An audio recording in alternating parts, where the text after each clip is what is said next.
Selamat pagi Bapak Ibu Saudara yang dikasihi Tuhan. Bertemu kembali dalam Resapi GKJ Margoyudan. Semoga firman-Nya memenuhi hati kita dengan hikmat dan kebijaksanaan, sehingga kita bisa menjadi saksi-saksi kasih Tuhan di tengah dunia ini. Mari kita berdoa. Terima kasih ya Bapa atas kebaikan-Mu yang telah membangunkan kami di pagi ini, memenuhi kami dengan semangat untuk menghadapi hari yang akan datang. Kami menyerahkan segala beban kami kepadamu agar kami dapat sepenuhnya fokus hanya kepada Tuhan.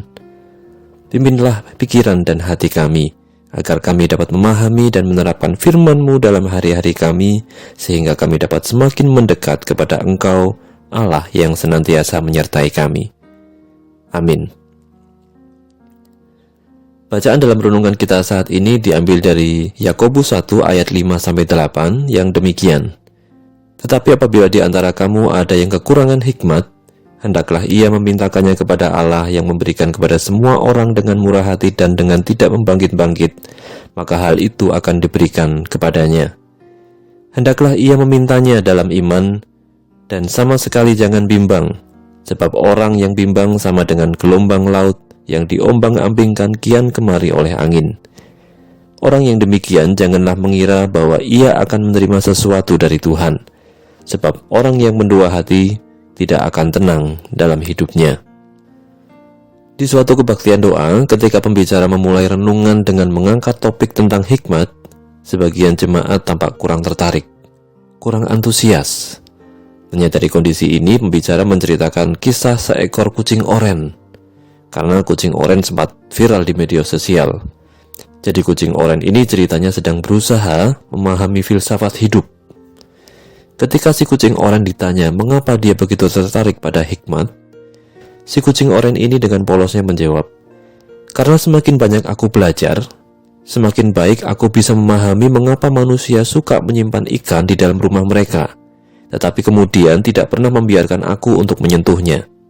Aku juga ingin agar bisa menyentuh dan memakan ikan-ikan itu."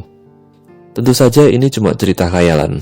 Lalu, apa hal pertama yang perlu kita tahu tentang hikmat? Yang pertama adalah kita perlu tahu posisi. Saat Adam jatuh dalam dosa, hal pertama yang ditanya oleh Tuhan bukan, "Adam, kamu sedang mengerjakan apa? Sudah berapa banyak binatang yang kamu beri nama? Adam, hei, kamu sudah lupa toh kalau kamu tidak boleh makan buah yang itu." Tuhan mengatakan kalimat pertama kepada Adam justru adalah, "Di manakah engkau?" Ini adalah ungkapan kasih yang dalam dari Tuhan yang mencari manusia yang tersesat. Ketika Adam dan Hawa jatuh ke dalam dosa, yang pertama Allah lakukan adalah mencari mereka. Itulah hikmat bijaksana Tuhan. Untuk bijaksana, hal pertama yang perlu kita sadari adalah menyadari di mana posisi kita saat ini. Di mana posisi saya pribadi dalam aspek iman, aspek keluarga, aspek kesehatan, aspek pekerjaan, dan berbagai aspek lainnya. Lalu kenapa posisi ini penting? Karena jika kita contohkan dalam bidang kesehatan, semua orang tahu bahwa olahraga itu penting, tetapi banyak yang berada dalam posisi tidak melakukannya. Hikmat adalah melakukan apa yang penting sesuai arah yang seharusnya. Semua orang tahu bahwa manusia telah berdosa dan tersesat, dan tidak memiliki kemampuan mencari Allah. Tetapi banyak orang berada dalam posisi tidak mau menanggapi panggilan Allah yang sudah berkata, "Adam, di manakah engkau?" Allah sudah mencari dan memanggil. Kita perlu menyadari posisi kita. Kucing oren yang kita bahas di awal tadi, dia tahu bahwa dia dalam kondisi awal terpisah dengan ikan, dan dia menginginkan ikan itu. Ketika dia berusaha memahami filsafat hidup, dalam perjalanannya, kucing oren menemukan pengetahuan bahwa ikan itu memang dipisahkan dan disembunyikan dari dia oleh manusia. Dia masih mencari pengetahuan untuk bisa menikmati ikan agar manusia tidak memisahkan dia dari ikan. Itu poin pertama. Nah, poin kedua dari hikmat adalah arah. Si kucing oren sudah tahu arahnya, yaitu untuk bisa makan ikan. Itulah kebijaksanaan si kucing oren. Tentu saja ini hanya ilustrasi candaan, tapi kita manusia seringkali lupa memikirkan arah.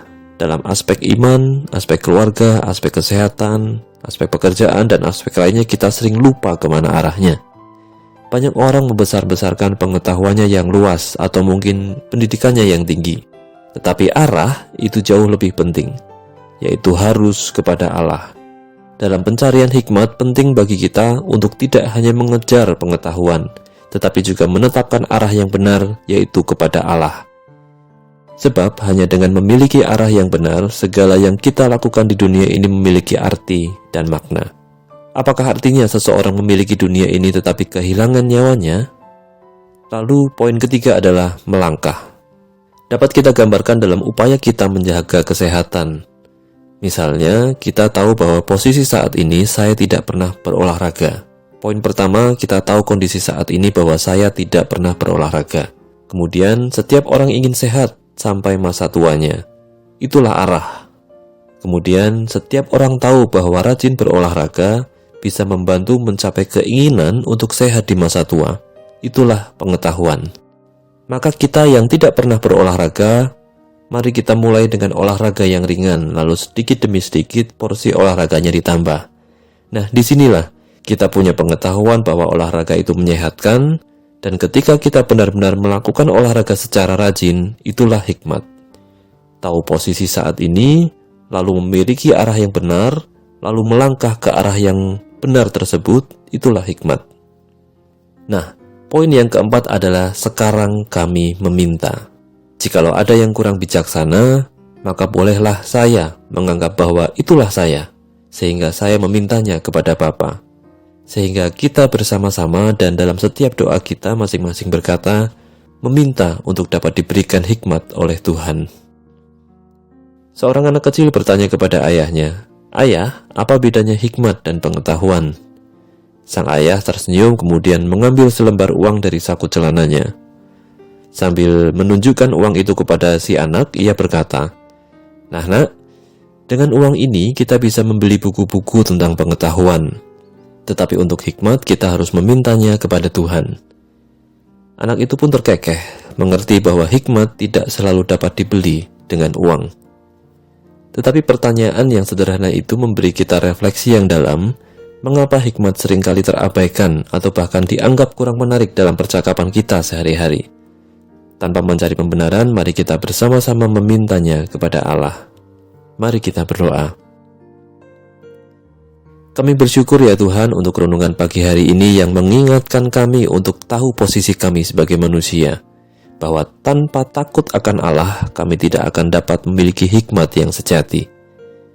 Kami ingin selalu mengarahkan pandangan dan langkah kami kepada Allah. Dan pada saat ini kami bersama-sama meminta hikmat bijaksana itu kepada Allah. Kami meminta hikmat dalam berbagai aspek hidup kami, dalam iman kami kepada Allah Tritunggal, dalam keluarga kami, dalam pekerjaan dan pendidikan kami, dalam kesehatan kami, sehingga kami pun dimampukan untuk berhikmat sesuai dengan firman Tuhan. Terima kasih ya Tuhan, kami sangat berbahagia dan sangat bersyukur untuk pagi yang indah ini. Di dalam Kristus kami berdoa. Amin.